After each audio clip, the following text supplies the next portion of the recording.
une autre fusillade cet après-midi dans le Rhode Island. Un homme aurait fait feu dans un aréna alors que se déroulait une partie de hockey entre des jeunes étudiants de niveau secondaire.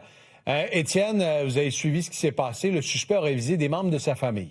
Oui, on comprend que c'est une chicane familiale, Pierre-Olivier, qui est à l'origine de ce terrible drame. Une autre fusillade en sol américain. Pour vous situer, le drame s'est produit dans la petite municipalité de Pawtucket. On est environ à 1 heure au sud de la ville de Boston. Vous allez voir en image donc le déploiement des services d'urgence qui, en à peine 90 secondes, sont arrivés sur place. Et on comprend que le suspect est entré à l'intérieur de l'aréna alors que se déroulait ce match de hockey. Plusieurs coups de feu ont été tirés. Le bilan ce soir, on parle de 2 personnes qui ont perdu la vie. En plus du tireur, on comprend que ce sont des membres directs de la famille du tireur. 3 autres personnes sont toujours dans un état grave à l'hôpital. On craint pour leur vie. C'est vraiment la consternation sur le terrain. Comment expliquer une autre fusillade de la sorte? Je propose d'écouter à ce sujet une témoin qui était à l'intérieur de l'aréna, suivie d'un résident de cette municipalité.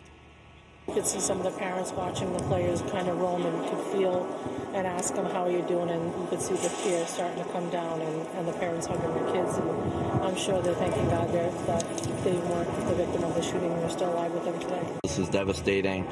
You know, you hear about an event that happened very similar 2 months ago at Brown. It's so shocking.